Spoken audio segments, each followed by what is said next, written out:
नमस्कार मित्रांनो, तर स्वागत आहे तुमचे टार्गेट इलेक्ट्रिशियन एजी या चॅनलमध्ये। तर आज आपण पाहणार आहोत डीसी जनरेटरचा सेकंड व्हिडिओ। तर हा व्हिडिओ बघण्या अगोदर जर तुम्ही डीसी जनरेटरचा पहिला व्हिडिओ बघितला नसेल तर तो अगोदर बघून घ्या, म्हणजे तुम्हाला हा सेकंड व्हिडिओ लगेच समजेल। तर मागील व्हिडिओमध्ये आपण बघितले होते की कन्स्ट्रक्शन ऑफ डीसी जनरेटर आणि वर्किंग ऑफ डीसी जनरेटर, त्यामध्ये आपण प्राइम मूव्हरने आर्मेचरला फिरवून आर्मेचरमध्ये EMF निर्माण होत होता। तर तो EMF नेमका किती निर्माण होतो ते आज आपण या व्हिडिओमध्ये पाहणार आहोत। तर EMF equation of DC generator मध्ये हा जो काही तुम्हाला इथे फॉर्म्युला दिसत आहे, या फॉर्म्युल्यामध्ये हे जे काही तुम्हाला सांकेतिक अक्षर इथे दिसत आहे हे नेमकी कोणत्या घटकाचे आहे व ते आपण कशामध्ये मोजत असतो ते सुद्धा आज आपण या व्हिडिओमध्ये पाहणार आहोत। बघूयात तर मग हा फॉर्म्युला। ह्या फॉर्म्युल्यामध्ये हा जो काही तुम्हाला कॅपिटल E दिसत आहे, कॅपिटल E आपण जनरेटरमध्ये निर्माण झालेला EMF हा कॅपिटल E या अक्षराने दाखवत असतो, तर व्होल्टमध्ये मोजत असतो। इज इक्वल टू म्हणजे EMF हा बरोबर असतो कशाच्या, तर हे जे काही तुम्हाला हा सिम्बॉल दिसत आहे या सिम्बॉलला आपण फाय म्हणत असतो। हा आपल्याला जर का चुंबकीय फ्लक्स दाखवायचा असेल तर आपण ह्या सिम्बॉलने दाखवत असतो, तर वेबरमध्ये मोजत असतो। गुणिले हा जो काही तुम्हाला कॅपिटल Z दिसत आहे, कॅपिटल Z आपण आर्मेचरमधील कंडक्टरची संख्या दाखवायची असेल तर आपण कॅपिटल Z या अक्षराने दाखवत असतो। गुणिले N म्हणजेच आर्मेचर फिरण्याचा वेग आपण N या अक्षराने दाखवत असतो आणि RPM मध्ये मोजत असतो। RPM म्हणजे रिव्हॉल्यूशन पर मिनिट। गुणिला P म्हणजेच जनरेटरमध्ये प्रेझेंट असलेल्या पोलची संख्या आपण P ने दाखवत असतो। अपॉन हे जे काही 60 तुम्हाला दिसत आहे, 60 हे कॉमन असणार आहे या फॉर्म्युल्यामध्ये। तर गुणिले A म्हणजेच आर्मेचर कंडक्टर्समधून वाहणाऱ्या करंटचे समांतर मार्ग A या अक्षराने आपण दाखवत असतो। हे प्रत्येक सांकेतिक अक्षर हे कोणत्या घटकासाठी आपण डिनोट करत असतो हे मी तर चांगल्या प्रकारे लिहून दिलेलं आहे। आणि हा फॉर्म्युल्याद्वारे EMF फाइंड आउट करत असताना आणखी एक घटक इम्पॉर्टंट असतो, तो म्हणजेच आर्मेचर वाइंडिंग। तर आर्मेचर वाइंडिंग ही दोन प्रकारे केली जाते, एक लॅप वाइंडिंग आणि दुसरी वेव्ह वाइंडिंग। तर काय असते लॅप वाइंडिंग आणि काय असते वेव्ह वाइंडिंग? तर लॅप वाइंडिंगमध्ये आर्मेचर कंडक्टर्समधून करंट वाहण्याचे जेवढे मार्ग असतात तेवढेच त्या जनरेटरमध्ये पोल असतात। म्हणजे त्या जनरेटरमध्ये जेवढे काही पोलची संख्या असेल तेवढेच आर्मेचर कंडक्टर्समधून वाहणाऱ्या करंटचे मार्ग असतात। म्हणजेच डीसी जनरेटरमधील आर्मेचरची वाइंडिंग जर लॅप पद्धतीने केलेली असेल तर A is equal to P असेल, त्याला आपण इज इक्वल टू B सुद्धा म्हणू शकतो, कारण इलेक्ट्रिक करंट आपण कलेक्ट करत असतो ब्रशेसच्या साहाय्याने। तर इलेक्ट्रिक करंट आर्मेचर कंडक्टर्समध्ये इलेक्ट्रिक करंटचा मार्ग म्हणजेच आपण त्याला B म्हणजे ब्रश सुद्धा म्हणू शकतो। तर A is equal to P is equal to B सुद्धा होऊ शकते।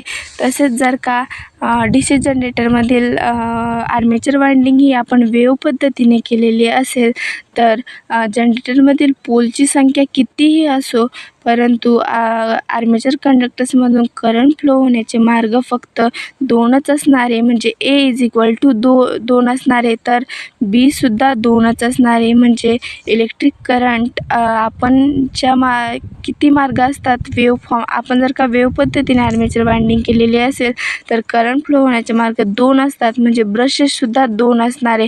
तर A is equal to 2 is equal to B सुद्धा होऊ शकते। तर ह्या फॉर्म्युल्यामध्ये जर आपण जनरेटरमधील आर्मेचर वाइंडिंग जर का लॅप पद्धतीने केलेली असेल तर त्या जनरेटरच्या आउटपुटवर काय परिणाम होतो, आणि जर का आपण वेव्ह पद्धतीने केलेले असेल तर आउटपुटवर काय परिणाम होतो ते आपण स्टेप बाय स्टेप अगदी उदाहरणासहित पाहणार आहोत। तर आर्मेचर वाइंडिंग जर लॅप पद्धतीने केलेली असेल तर ह्या फॉर्म्युल्यावर काय फरक पडतो ते आपण बघूया। तर आपण एक एक्झाम्पल घेऊया। त्या एक्झाम्पलमध्ये जर का आपल्याला एक्झाम्पल दिलेलं असेल एखादा क्वेश्चन, तर त्या क्वेश्चनमध्ये फाय म्हणजे फ्लक्स देत असताना त्या मिलीवेबरमध्ये दिलेल्या असतात. तर आपल्याला अगोदर क्वेश्चन व्यवस्थित वाचून त्या फ्लक्स मिलीवेबरमध्ये जर दिलेल्या असेल तर ते आपल्याला पहिले वेबरमध्ये त्याचं कन्व्हर्जन करून घ्यावे लागेल. का कन्व्हर्जन करून घ्यावे लागेल? कारण मिलीवेबर हे छोटं एकक आहे वेबरचं हे मिलीवेबर हे छोटं एकक आहे. तर आपल्याला या फॉर्म्युल्यामधल्या सर्व संख्यांचे जे एकक आहे ते कमी करून घ्यावे लागेल. हे शक्य नसल्यामुळे आपल्याला ही फायची जी किंमत आहे तीच आपण मिलीवेबरमधील त्याच्या योग्य एककमध्ये घेऊन यायचं, म्हणजे त्याचं मिलीवेबरचं कन्व्हर्जन वेबरमध्ये करायचं. तर त्या एक्झाम्पलमध्ये आपल्याला 25 मिलीवेबर दिलेले आहेत सपोज. तर ह्या 25 मिलीवेबरचं आपण अगोदर वेबरमध्ये कन्व्हर्जन करून घ्यायचं. तर कसं करायचं? तर 25/1000 का 25/1000 घ्यायचे? कारण एक वेबर फ्लक्स बरोबर असतात 1000 मिलीवेबर. 1000 मिलीवेबर म्हणजेच एक वेबर फ्लक्स जर असेल तर त्याचे इज इक्वल टू होतात 1000 मिलीवेबर फ्लक्स. म्हणून इथे 25 मिलीवेबर फ्लक्सचं वेबरमध्ये कन्व्हर्जन करत असताना 25/1000 घ्यायचे. तर आपण हे डिवाईड करत असताना अगदी सोपं डिव्हिजन म्हणजे आपला कमीत कमी वेळेत आपण करणार आहोत. तर जर का कोणत्याही अंकाच्या छेदस्थानी जर का 1 असेल आणि 1वर किती पण शून्य असेल तर त्यांचा भागाकार अगदी सोपा आहे. म्हणजे 1वर 3 शून्य असेल तर अंशस्थानच्या संख्ये एकक स्थानपासून मोजून तेवढे स्थान सोडून आपल्याला पॉईंट द्यायचा आहे. म्हणजे इथं 3 शून्य आहेत म्हणून 3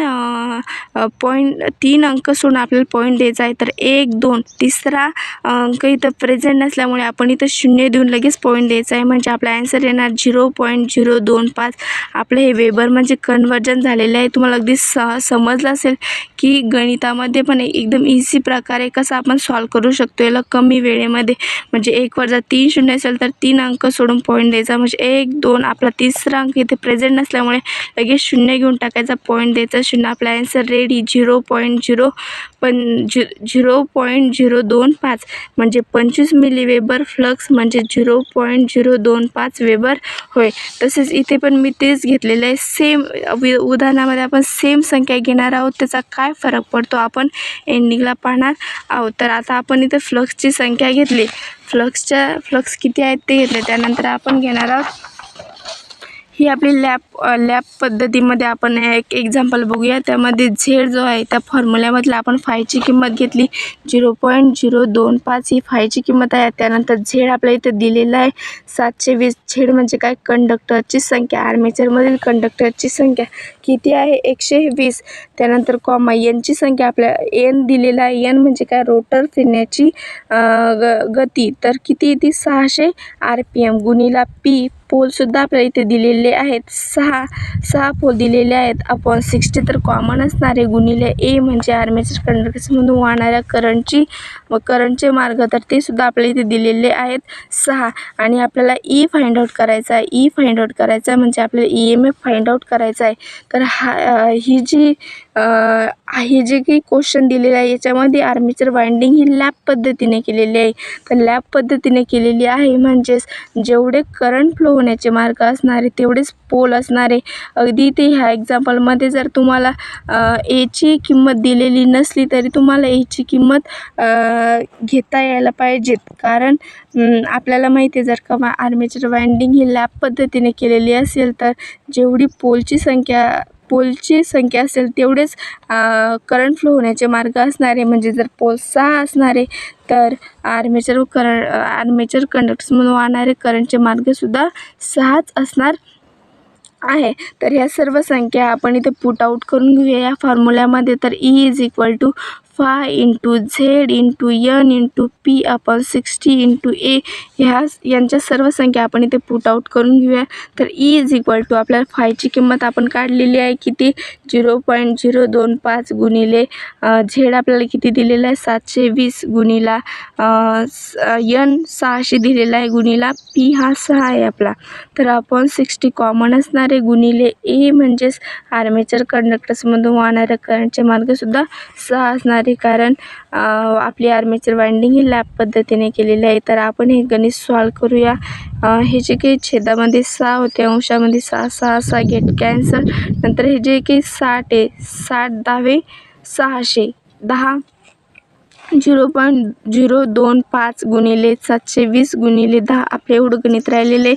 तर आपल्याला हे जे काही पॉईंटमध्ये अगोदर आपण हा पॉईंट जर का काढून टाकल्या माझ्या मते, तर आपल्याला गणित करायला सोपे जाईल. तर आपण तो पॉईंट कसा काढून टाकू शकतो, तर पॉईंट नंतर इथे 3 संख्या आहेत, म्हणजे आपण त्याच्या छेदस्थानी 1 आणि 1 वर 3 शून्य घेऊन हे गणित आणखी इझी करू शकतो.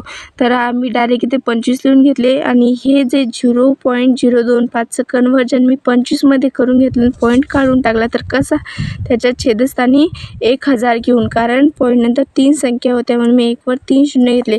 0 0 गेट कॅन्सल करून हे 2 0 गेट कॅन्सल करून आपले आता राहिले किती, 25 72/10. तर 10, तर ह्या 10ला आणि 25ला मी 5नं भाग दिला. 5 दुनी 10 आणि 5 5 25. त्यानंतर ह्या 2ने 72ला 2 त्रिक 6 आणि 2 सकम 12 36. तर आपले उरले 5 गुणिले 36. तर 5 गुणिले 36 होतात 180. म्हणजे आपली ईची किंमत आपण काढलेली आहे. E = 180 volt. तर आपण DC जनरेटरमध्ये आर्मेचर वाइंडिंग ही जर का लॅप पद्धतीने केलेली असेल, तर त्याच्यामध्ये ह्या संख्येद्वारे किती व्होल्टेज निर्माण होतो, तर 180 व्होल्ट निर्माण होतो. तर ह्याच संख्या आपण वेव्हमध्ये घेऊन, वेव्हमध्ये याचा आणखी काय फरक येतो ह्या 2 वाइंडिंगमध्ये ते आपण बघणार आहोत. तर वेव्हमध्ये सुद्धा आपण अगदी त्याच संख्या घेतलेल्या आहे. झेडची किंमतसुद्धा आपली 720 आहे, एन बरोबर 600 आहे आणि पीसुद्धा 6 आहे. परंतु आपण बघितले की DC जनरेटरमध्ये जर का आपण आर्मेचर वाइंडिंग ही वेव्ह पद्धतीने केलेली असेल, तर पोल कितीही असो, परंतु जे आर्मेचर कंडक्टर्समध्ये करंट वाहण्याचे मार्ग आहेत ते नेहमी 2च असणारे. पोल कितीही असे तरी हे 2च असणारे, म्हणजे A आपले 2 असणारे पोल कितीही असे तरी. आणि आपल्याला ई फाइंड आउट करायचं, आपल्याला फाय आपण पलीकडेच घेतलेला आहे 0.025. तर आपण ही फॉर्म्युल्यामध्ये ह्या किमती पुट आऊट करूया. तर आपण अगोदर फॉर्म्युला लिहून घेऊया. Five × Z × N × P upon 60 × A. तर फायची किंमत आपण काढलेली आहे 0.025 गुणिले Z म्हणजे आर्मेचर कंडक्टरची संख्या किती, 720 गुणिले N म्हणजे आर्मेचर फिरण्याचा वेग किती, तर 600 RPM गुणिला P पोलची संख्या किती आहे, 6 अपॉन 60. तर आपले कॉमन असणार आहे आणि ए ही वेव्ह पद्धतीने असल्यामुळे ए हा किती असणार आहे, करंट वाहण्याचे मार्ग हे 2च असणार आहे. तर हे आपण सोडून घेऊया. बेत्रिक 6. अगदी सोप्या प्रकारे आपण हे सोडवणार आहोत. तर आपलं काय राहिलं, 0.025 गुणिले 720 गुणिले 600 गुणिले 3 अपॉन 60. 60मध्ये 0 0 get cancel. सोपे भाग द्यायचा अगदी. 6 1 6 6 10 60. इथं आपले 10 आलेले, तर आपले वरती किती राहिले, फक्त 0.025 गुणिले 720 गुणिले 10 गुणिले 3. तर मी तुम्हाला सांगितलं होतं आपण जर का पॉईंट काढून टाकला तर आपला गुणाकार अगदी सोपा होईल. तर आपण पॉईंट कसा काढून टाकणार आहे, तर 25 जसेच तसे लिहून घ्यायचे. 720 गुणिले 10 गुणिले 3 आपण इथं काही होतं का नाही, पण आपण पॉईंट काढून टाकला ह्या संख्येचा, म्हणून आपण इथं पॉईंट नंतर 1 2 3 संख्या होते म्हणून 1 वर आपण 3 शून्य घेणार आहोत. हे शून्य अगदी सोप्या प्रकारे कट होऊन जातात. हे कट होऊन गेले. इथे 10 इथे 72, अगदी 2ने भाग जाणार आहे. बे 5 10 आणि 2 त्रिक 6 2 सकम 12 36. इथे 5 आलेले, 5ने 25ला भाग जातो. 5 1 5 5 5 25. आपला छेद अगदी कट होऊन गेलेला आहे. तर आपल्याला 5 गुणिला 36 गुणिला 3. तर ह्या तिघांचा गुणाकार 5 त्रिक 15 गुणिला 36 तर आपण ह्या दोघांचा गुणाकार अगदी तुम्हाला जर असा 15चा पाडा येतच नसेल तर आपण अगदी सोप्या प्रकारे करणार आहोत. 6 पंचे 30 शून्य हातच्याले 3 5 1 15 16 17 18 0 6 1 6 3 1 3 0 8 9 10 11 12 13 14 4 हाताला 1 3 4 आणि 5. आपलं व्होल्टेज किती आला 540 व्होल्ट. म्हणजे E = 540 व्होल्ट. बघा आपण संख्या एकदम सेम घेतल्या होत्या, फक्त वेव्ह पद्धतीने केलेले असेल तर आर्मेचर कंडक्टर्समधून वाहणाऱ्या करंटचे मार्ग 2च असणार होते जर आपण वेव्ह पद्धतीने आर्मेचर वाइंडिंग केलेली असेल तर. आणि जर आपण वेव्ह पद्धतीने केलेली असेल तर जेवढी पोलची संख्या असणार आहे तेवढीच आर्मेचर कंडक्टर्समधून वाहणाऱ्या करंटची मार्ग असणार आहेत. फक्त एवढ्या फरकामुळे किती फरक पडत आहे जर का आपण DC जनरेटरमधील आर्मेचर वाइंडिंग ही लॅप पद्धतीने केलेली असेल तर आपल्याला व्होल्टेज हा कमी मिळतो. आणि जर का आपण आर्मेचर वाइंडिंग ही वेव्ह पद्धतीने केलेली असेल तर आपला व्होल्टेज हा जास्त मिळतो. हे जे गणित आहे हे वेव्ह वाइंडिंगमधलं आहे. वेव्ह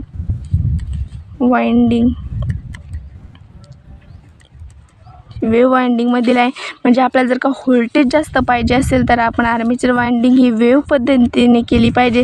जर आपल्याला करंट जास्त पाहिजे असेल तर आपण आर्मेचर वाइंडिंग ही लॅप पद्धतीने केलेली आहे. इथं व्होल्टेज कमी आहे म्हणजे करंट जास्त असणार आहे आणि इथं व्होल्टेज जास्त आहे म्हणून करंट कमी असणार आहे. म्हणजेच आपल्याला जर व्होल्टेज जास्त पाहिजे असेल आणि करंट कमी पाहिजे असेल तर आपण DC जनरेटरमध्ये आर्मेचर वाइंडिंग ही वेव्ह पद्धतीने केली पाहिजे.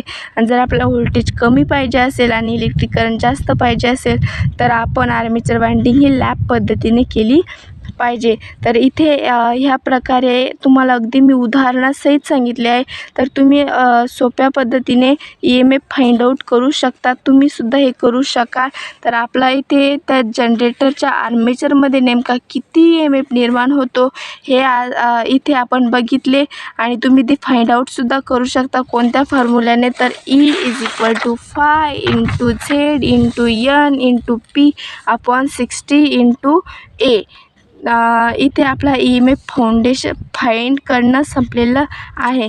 तर इथे आपण हा व्हिडिओ संपूया. पुढील व्हिडिओमध्ये आपण पाहणार आहोत टाईप्स ऑफ DC जनरेटर. हा व्हिडिओ बघितल्याबद्दल धन्यवाद. जर आवडला असेल तर लाईक करा, आपल्या गरजू मित्रांपर्यंत शेअर करा. धन्यवाद.